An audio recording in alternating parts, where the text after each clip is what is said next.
Nope, can't make it. Alright. So let's do this. First, right off, some people skipped this opening cutscene. All you gotta do is, when we load into this quest, be on the gate ship. So first thing we're gonna do is break these eyes. It's important to remember while we do this to be stingy somewhat, not too much, but somewhat, with your moons. Because if you die, if someone dies, they cannot return to the gate ship. Either somebody revives you or you quit. That is the only option. Also, if all of us die, it ends the quest in failure. So we're going to break both these eyeballs, and he's going to lose his grip and fall onto a lower set of platforms, which is the main area of this phase of the fight. I'm on fire. So he's going to fall down.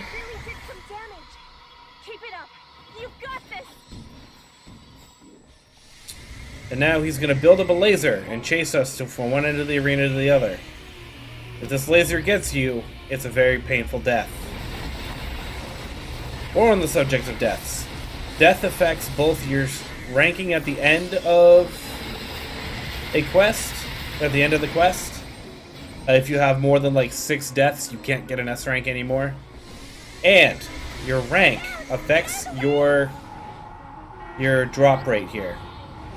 So that exclamation point means he's going to destroy those platforms. Do not be on them when he destroys the platforms. They will regenerate after a short time. Wait for them to do so before you try to stand on them.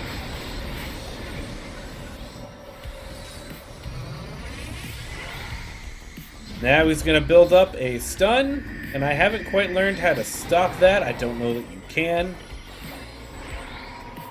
But it ends pretty quickly. So our goal here is to wail on his hands, and eventually we do enough damage that he will respawn those eyeball claws that we destroyed earlier. And we'll just repeat that process. Oh, and anytime he brings this eye over here, wail on it. It's his weak point. That's the come here and hit me button. And now he's gonna destroy 2 platforms. 3 platforms. He trapped us in a corner. There was nothing to be done there. Okay, apparently there was a safe platform and I totally missed it. So that's my first death. That's okay. I think everybody pretty much has to die at some point. So there goes one arm, and now we gotta run all the way to the other side and get the other arm. I'd also like to note, this group is extremely efficient. This group of randos is doing really well. So I want to commend them on that. If you're in this run, and you see this video on YouTube, thank you for making this video go smoothly. Thus far. So now we get to the end of this phase, where we have 2 objectives. Hit the eye, and then when he starts building up like that, get to the side to avoid being vomited on.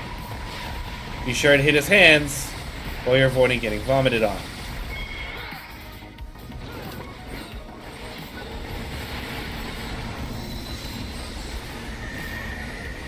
This repeats in this cycle until the boss is defeated.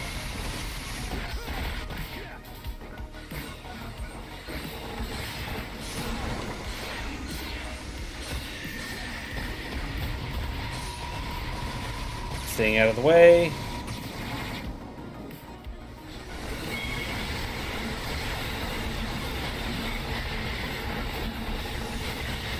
Come on. There we go. Now he's going to fall all the way into the pits of hell. And we're going to join him for some reason. I'm not sure why, but we did. So now we have the 3 waifus. Each of these lovely ladies will assist us in some way during the fight. The order they assist us in depends on who was talked to the most. The toy gives us a huge boost to health and mana. Or PP, sorry. Typically, people go for that first. Harriet does massive damage to the boss, and Hitsugi will stun the boss and let us just wail on him for a while. That doesn't matter for this next phase. It matters for the last one. For this one, I can't touch that. Only this is a trigger, so only the trigger leader can do it. So they gotta hit the button.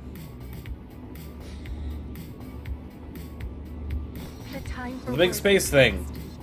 All I can do now is be it looks very dead. Fight together until the very end. So its eye is glowing. Don't want to live in a world without you. No way. No way out of here, is there? You can't even see the ceiling we just came from. Together. No, I won't lose any of you. We're all going to the new world. Together. Here we go.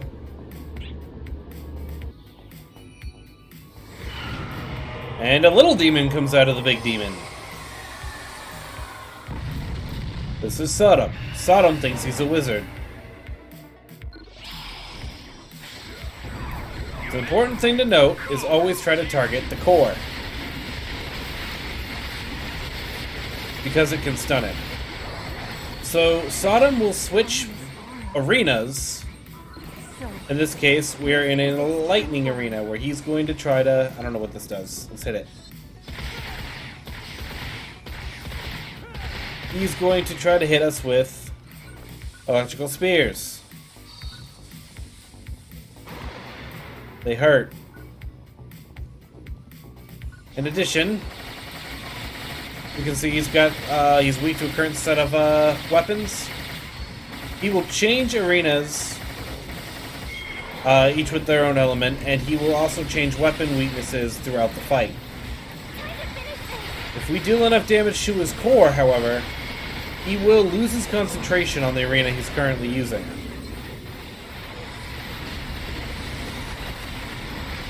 Allowing us to basically wail on him for a little bit,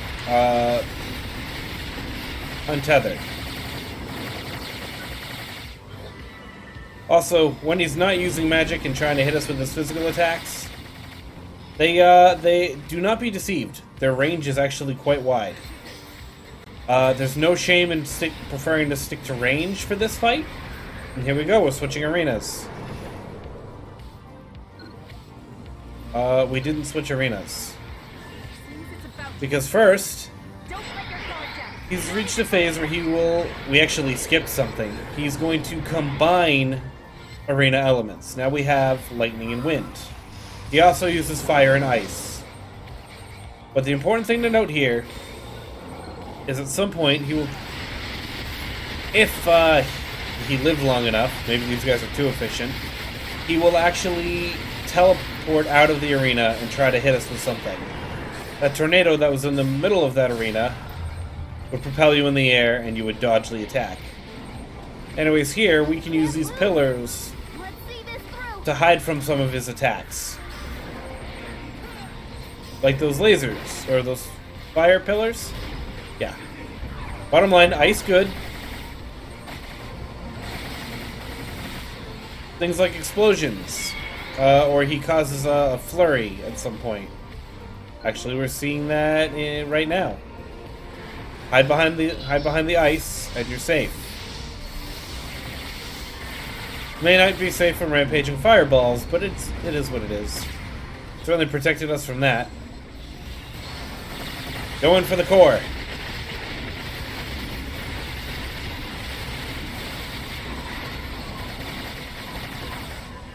Remember to back off and heal when you have to.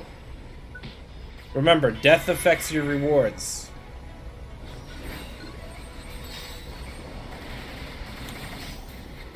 Alright, once he's taken enough damage, we proceed to the final phase.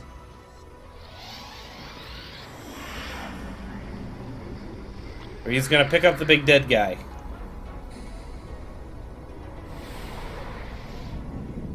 Which I think is just Sodom's meat suit. So here, he's gonna cover the arena in goo. This is where the waifus are gonna help us out.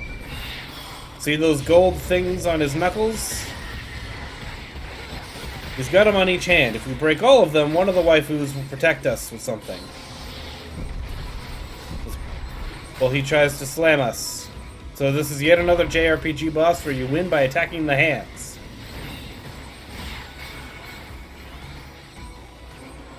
In addition, he has an attack he'll do occasionally, where he'll put an AoE marker right down the middle of the arena. If you are in this, when his attack goes off, you are instantaneously dead. If we deal enough damage to him, we can push back the goo and give us more room to move. This is the laser I was talking about. No, it's not. He's going to re-expand the arena. This is the laser. Avoid that, or you will die. He's got one finger that's got a gold on it left.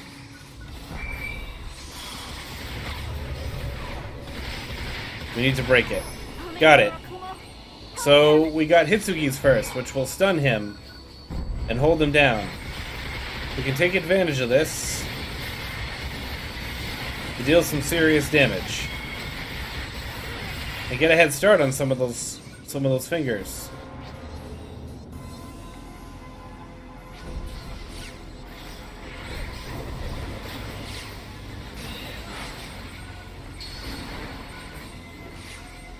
Oh, I don't like what I just saw.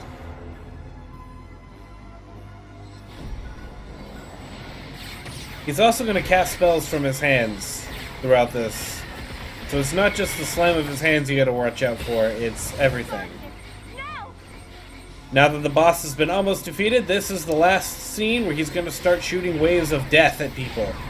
If you get caught in this, you're dead. So this is essentially a DPS check.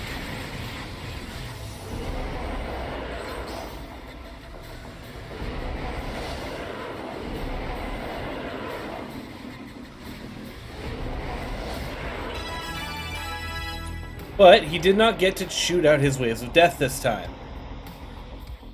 So that's how we beat it. Let's just, well, first of all, we're gonna do the superhero landing. For some reason, getting out of hell means landing on Imduskia. And doing a superhero landing. But that was actually record time for me just about in beating this. Boom. That is how you would achieve an S rank.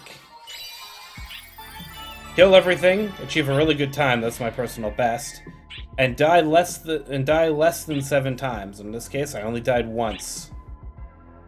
So yeah, if you're seeing this on YouTube, thank you for watching. If you're here